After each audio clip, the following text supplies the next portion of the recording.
कैसे हैं आप सब? आशा है कि आप सभी ठीक होंगे, कुशल होंगे, स्वस्थ होंगे, एकदम बढ़िया होंगे और अपनी पीटी 2 की तैयारी में ज़ोर-शोर से लगे हुए होंगे। तो आज का जो विषय है हमारा, वो है कि पीटी 2 का पेपर हमारा कैसा रहा? किस तरीके के प्रश्न पूछे गए थे और इन प्रश्नों का सही उत्तर जानने की कोशिश करेंगे। तो बिना देरी किए शुरू करते हैं। यहाँ पर आपको नाम लिखना है, यहाँ आपको अपना रोल नंबर और यहाँ डेट डालनी है और ये आपका सेक्शन हो जाएगा। पेपर जो है 10 नंबर के जो है पैसेज आएँगे, एक 5 नंबर का पठित, एक 5 नंबर का अपठित। लेखन में प्रश्न उत्तर है, व्याकरण है और क्रिएटिव राइटिंग है और स्पेलिंग है। इस तरीके से आपका पेपर 30 नंबर का पेपर है। तो चलिए शुरू करते हैं पहले पठन से। पठन में ये अपठित गद्यांश है। अपठित गद्यांश को पढ़ते हैं। क्या लिखा है? निम्नलिखित गद्यांश को ध्यानपूर्वक पढ़िए और दिए गए प्रश्नों के उत्तर लिखिए। चलो पढ़ते हैं पैसेज को। जम्मू कश्मीर भारत का एक पहाड़ी राज्य है जो अपने प्राकृतिक सौंदर्य, सुहावने मौसम और सांस्कृतिक धरोहर और ऐतिहासिक महत्व के लिए प्रसिद्ध है। यह राज्य हिमालय की पर्वतमालाओं में बसा है। जम्मू एवं कश्मीर के दो प्रमुख क्षेत्र हैं, जम्मू और कश्मीर घाटी। बर्फ में ढके रहने के कारण कश्मीर घाटी को धरती का स्वर्ग भी कहते हैं। जम्मू कश्मीर की ग्रीष्मकालीन राजधानी श्रीनगर और सर्दकालीन राजधानी जम्मू है। श्रीनगर जम्मू कश्मीर राज्य का सबसे बड़ा और सबसे सुंदर शहर है। यह शहर झेलम नदी के किनारे बसा है। श्रीनगर डल झील, खूबसूरत गार्डन और हाउस बोट के लिए प्रसिद्ध है। गुलमर्ग की बर्फीली पहाड़ियां और सोनमर्ग का सुंदर दृश्य यहाँ के प्रमुख आकर्षण हैं। जम्मू कश्मीर की अपनी सांस्कृतिक विरासत जैसे कश्मीरी शॉल, कानी, गहनों और कश्मीरी शिल्पकला के लिए भी दुनिया भर में मशहूर है। जम्मू कश्मीर का गुलाबी खाद्य चाय और राजमा चावल विशेष रूप से प्रसिद्ध है। तो इस तरीके से पूरे पैसेज में जम्मू कश्मीर राज्य के बारे में बताया गया है। कुछ वहाँ की भौगोलिक और कुछ वहाँ की सांस्कृतिक विशेषताओं के बारे में। अब हम प्रश्न उत्तर की तरफ बढ़ते हैं। पहला प्रश्न है, जम्मू कश्मीर कैसा राज्य है? हमने पूरा पैसेज पढ़ लिया है, तो हम यहाँ पर लिख देंगे जम्मू कश्मीर एक पहाड़ी राज्य पहाड़ी पहाड़ी राज्य है। पहाड़ी राज्य है, ये हमारा उत्तर हो जाएगा। आगे बढ़ते हैं। दूसरा प्रश्न क्या कहता है? कश्मीर घाटी को धरती का स्वर्ग क्यों कहते हैं? देखो हमने पढ़ा था अभी यहाँ पर, क्या पढ़ा था हमने कि ये लिखा हुआ है, बर्फ से ढके हो रहने के कारण कश्मीर घाटी को धरती का स्वर्ग कहते हैं। ये सेम टू सेम आंसर हमने यहाँ लिख देना है। क्या लिखना है कि बर्फ से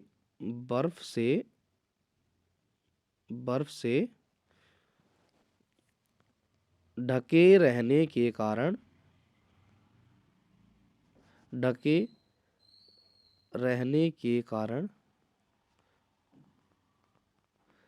बर्फ से ढके रहने के कारण जो है कश्मीर घाटी को धरती का स्वर्ग कहते हैं। जम्मू कश्मीर जो है का श्रीनगर शहर किस नदी के किनारे बसा है? ये भी हमने अभी अभी पढ़ा था। लिखा है, क्या लिखा है यहाँ पर देखिए, ये लिखा है कि जो यह शहर झेलम नदी के किनारे बसा है। तो यहाँ हम लिख देंगे जम्मू का श्रीनगर शहर श्रीनगर शहर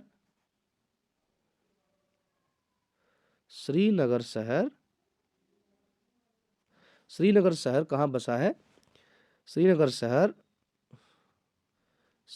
शहर झेलम नदी के किनारे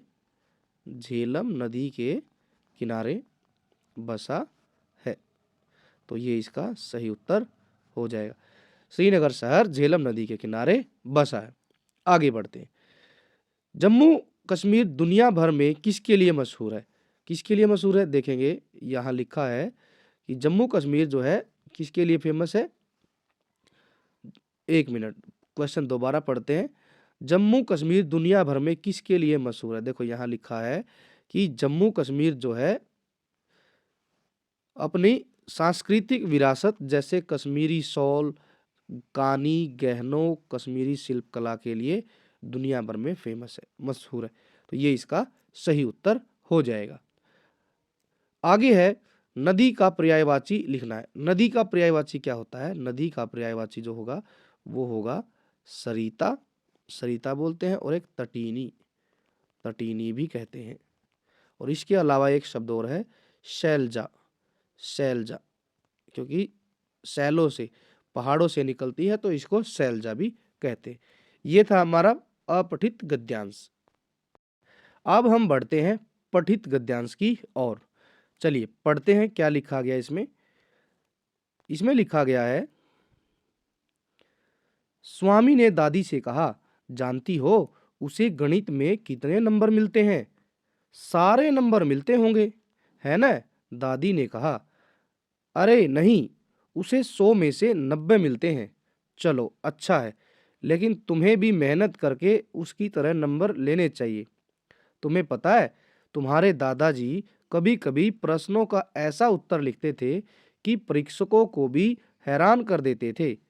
कभी किसी सवाल का जवाब देने में तो वे दूसरों के मुकाबले 10वां हिस्सा लेते थे, और फिर उनके जवाब इतने शानदार होते थे कि कभी कभी अध्यापक उन्हें 200 नंबर तक दे देते थे।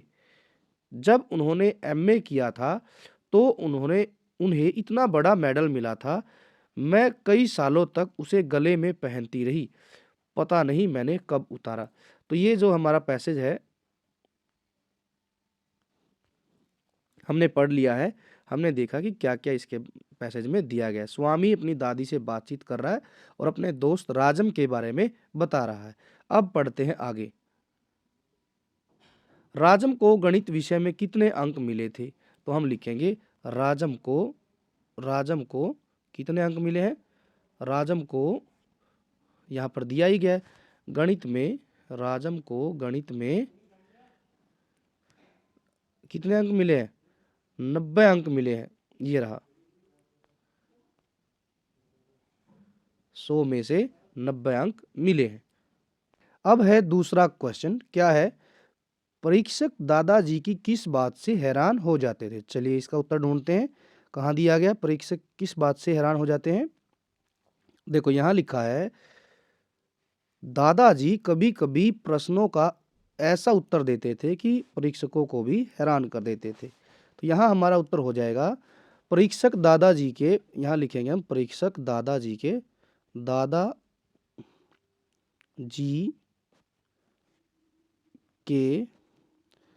दादाजी के प्रश्नों के उत्तर को देखकर हैरान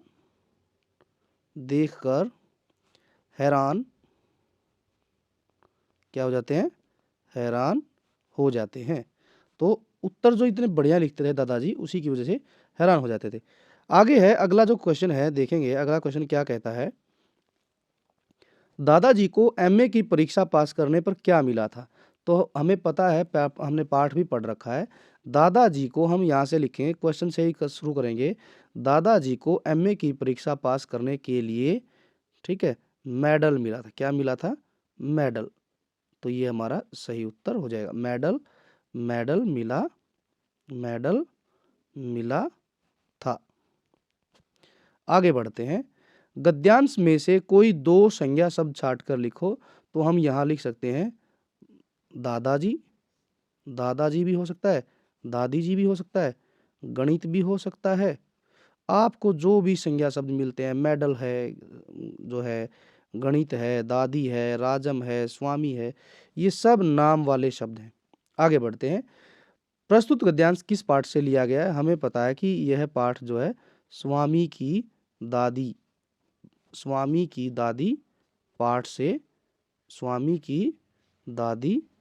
पाठ से लिया गया है। तो ये था हमारा दूसरा गद्यांश। अब है प्रजा खुश हुई जब मरा मूर्ख राजा। कविता में प्रजा राजा के मरने पर खुश क्यों हुई थी? देखो इसके उत्तर में हम लिखेंगे कि जो राजा था मूर्ख था, ठीक है, और जो है सभी लोग उससे परेशान थे, ठीक है, सभी लोग सभी लोग राजा से परेशान थे। राजा से परेशान थे, ठीक है। और दूसरी बात, राजा को राज चलाने का ज्ञान भी नहीं था, ठीक है। और जब वह मरा तो इसी वजह से वो खुश हो गए, क्योंकि सब लोग परेशान थे, ठीक है। उसको राज चलाने का ज्ञान नहीं था, किसी को भी सजा दे देता था, ठीक है। तो इस तरीके से हम इसका उत्तर लिख सकते हैं। अब चलते हैं अगले प्रश्न की और क्या लिखा है प्रश्न। कहते हैं एक झूठ छिपाने के लिए 100 झूठ बोलने पड़ते हैं। कहानी चावल की रोटियां के आधार पर 3-4 वाक्य लिखिए। तो हमने पाठ पढ़ रखा है चावल की रोटियां, हमने इसका क्वेश्चन का आंसर भी लिखा था। तो इसमें जो है कोको अपने दोस्तों को कई सारे झूठ बोलता है। एक झूठ छिपाने के लिए उसके ऊपर एक झूठ और बोलता है। इनमें जो है उसने क्या झूठ बोला कि मेरा तो जो है पेट भरा हुआ है, मेरा पेट भरा हुआ है, ठीक है, मेरा पेट भरा हुआ है। एक झूठ तो उसने यह बोली भरा है। दूसरा उसने कहा है कि घर में चूहा घुस आया है। तीसरा ये कहा था कि जो है मम्मी को फूलों से एलर्जी है। एक और ऐसे ही उसने कहा था कि रेडियो तो खराब हो गई है। तो इस तरीके से 3-4 आप वाक्य लिख सकते हैं, क्योंकि उसने एक झूठ के लिए कई सारे झूठ बोले थे। तो इसमें आप यह आंसर लिखेंगे। आगे है, घायल तीतर को बचाने के लिए बिशन को किस किस तरह की परेशानियां हुई। पहली बात तो जो है क्या परेशानी हुई कि उसे कटीले तारों के नीचे से चलना पड़ा था। कंटीले तारों के नीचे से कंटीले तारों के नीचे से कंटीले तारों के नीचे से चलना पड़ा। दूसरा हो गया, उसकी कमीज की एक आस्तीन फट गई थी। कमीज की आस्तीन फट गई, कमीज की आस्तीन फट गई। और उसके घुटनों में खरोंचे आ गई थी, ठीक है। इस तरीके से उसको 3-4 परेशानियां हुई थी, हाथ पैरों पर खरोंच भी आ गई थी। अब आगे बढ़ते हैं, क्या लिखा है। नीचे लिखे गए नीचे लिखे गए अब व्याकरण आ गई है। नीचे लिखे गए प्रश्नों को दिशा निर्देश अनुसार हल कीजिए। पहला क्या है, मुहावरे का अर्थ लिखो और वाक्य में प्रयोग कीजिए। सिर आंखों पर बिठाना। सिर आंखों पर बिठाना का मतलब होता है बहुत अधिक प्यार करना, बहुत अधिक प्यार करना, बहुत अधिक प्यार करना। तो इसका हम लिख सकते हैं, माता पिता अपने बच्चों को सिर आंखों पर बिठाकर रखते हैं। तो ये इसका सही उत्तर हो जाएगा, बहुत अधिक प्यार करना और माता पिता अपने बच्चों को सिर आंखों पर बिठाकर रखते हैं। आगे बढ़ते हैं, धरती का पर्यायवाची देना दो। एक तो हम लिख देंगे यहाँ पर भू और दूसरा लिख देंगे हम भूमि। यदि भू और भूमि नहीं आ रहा है तो हम भू और भूमि की जगह पृथ्वी भी लिख सकते हैं, पृथ्वी भी लिख सकते हैं और जो है धरा भी लिख सकते हैं। काफ़ी सारे शब्द इसके पर्यायवाची हैं। आगे बढ़ते हैं, आगे क्या लिखा है। आगे है, निम्नलिखित शब्दों का दो अलग अलग प्रकार से प्रयोग करना है। नीचे जो दिए गए हैं शब्द उनमें देखिए, हार। हार मतलब एक तो होता है हार जाना, हार एक तो होता है हार जाना और दूसरा होता है आभूषण, जो हमारी माताजी पहनती है, हार मम्मी जो पहनती है वो वाला आभूषण, ठीक है। हार हम इसमें लिख सकते हैं, आज हम खेल में हार गए, ठीक है। और मैंने अपनी मम्मी को हार जो है क्या नाम लेते हैं उपहार में दिया है, ठीक है। मेरी मम्मी ने आज हार पहना है। तो कोई भी आप इसमें वाक्य अपनी मर्जी से लिख सकते हैं। एक हार हार जाना, दूसरा गले का हार। आगे है, लिंग बदलना है। लिंग बदलो, देखिए क्या लिखा गया है। लिंग बदलो में ग्वाला, ग्वाला का जो लिंग बदलेंगे तो ग्वाला का लिंग बदलने के लिए हमें लिखना पड़ेगा ग्वालिन, ग्वालिन, ठीक है। ग्वाला, ग्वालिन। आगे है बादशाह, बादशाह का जो होगा वो होगा बेगम, बादशाह, बेगम, बेगम, बेगम। बादशाह का क्या हो जाएगा बेगम। आगे बढ़ते हैं, खेतों में कीटनाशक दवा का छिड़काव हो रहा था। वाक्य में विशेषण शब्द ढूंढकर लिखिए। तो विशेषता बताने वाला शब्द है कीटनाशक, यहां हम लिख देंगे कीटनाशक, कीटनाशक, कीटनाशक।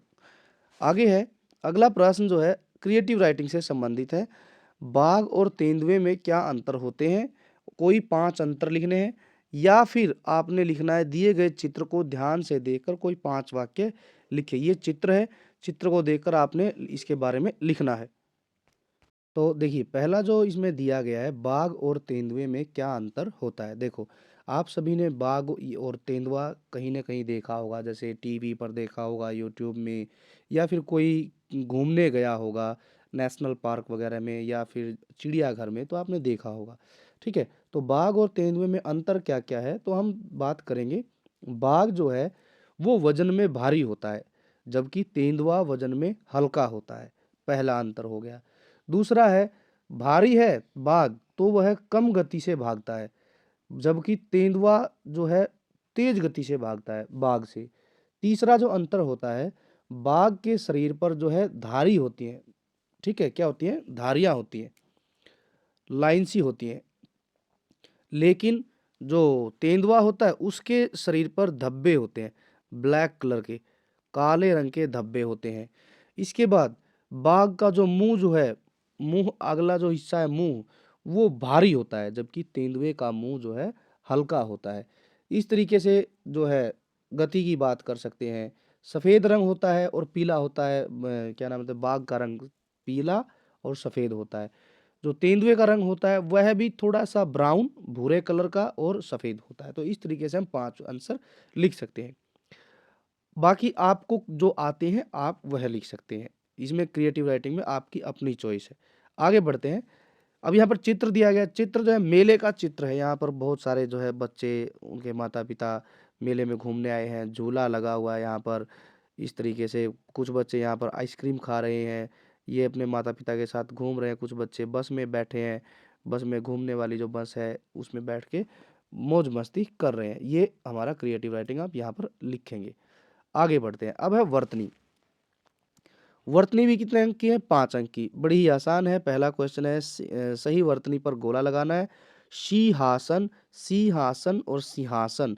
तो यहाँ पर ये वाली जो वर्तनी है सही हो जाएगी सिंहासन। अब आगे है, चित्र दिया गया है। चित्र में क्या है देखिए ध्यान से। यहाँ पर पहाड़ हैं और जो है इन पहाड़ों के बीच से एक झरना गिर रहा है। ये जो पिक्चर है, तस्वीर है, ये बाघ आया उस रात से संबंधित है, क्योंकि बाघ जो है झरने के पास रहता था। तो ये यहाँ हम लिख देंगे झरना। क्या लिख देंगे हम यहाँ पर? झरना। ये हो जाएगा हमारा सही उत्तर, झरना। आगे बढ़ते हैं। उत्तर प्रश्न है, जिस प्रकार रुपया मुद्रा का संबंध भारत देश है, भारत की जो करेंसी का नाम है वो है रुपया। येन मुद्रा का संबंध किस देश से? तो येन जो है वो जापान से संबंधित है। जापान की मुद्रा का नाम है येन। आगे बढ़ते हैं। खान जमा सामा जोड़कर लिखना है। खान जमा सामा बन जाएगा खान सामा, खान सामा। ये भी हमारा हो जाएगा। आगे बढ़ते हैं। अंतिम क्वेश्चन है PT2 का। फूलदान शब्द का वाक्य में प्रयोग कीजिए। आप इसका जो है अपने हिसाब से उत्तर दे सकते हैं। फूलदान जो है, तो फ्लावर पॉट को बोलते हैं अंग्रेजी में, फ्लावर पॉट को फूलदान। ये जो है एक लेसन में आया था कि अलमारी पर फूलदान रखा, अलमारी पर फूलदान रखा, फूलदान रखा है। आगे लिख देंगे हम, अलमारी पर फूलदान रखा है। ऐसे भी लिख सकते हैं, आज मैंने एक फूलदान खरीदा, मेरे घर में फूलदान है, फूलदान में रखे फूल बहुत अच्छे हैं। तो इस तरीके से आप अपने हिसाब से कोई भी एक वाक्य लिख सकते हैं। ज़रूरी नहीं है कि जो मैंने लिखा है वही आप लिखेंगे, नहीं, क्योंकि ये कंप्लीटली आपके ऊपर निर्भर करता है कि आप क्या इसका उत्तर लिख रहे हैं। तो इस तरीके से हमारा जो PT2 का ये पेपर है ये ख़त्म हो गया है। मुझे उम्मीद है कि आप सभी ने भी कुछ इसी तरीके से प्रश्नों के उत्तर लिखे होंगे और आप जो है बड़ी अच्छी तैयारी के साथ इसको हल करके गए होंगे और आप इसमें अच्छे नंबर भी आई होप जो है आपको मिलेंगे। तो चलिए, ये था आज का हमारा PT2 का पेपर। हमने सॉल्व किया, जाना, देखा कैसे प्रश्न है, किनका कैसे उत्तर देना है। तो यदि आप चैनल पर नए हैं तो आप जो है चैनल को सब्सक्राइब कीजिए ताकि आने वाली हर वीडियो का आपको नोटिफिकेशन सबसे पहले मिले।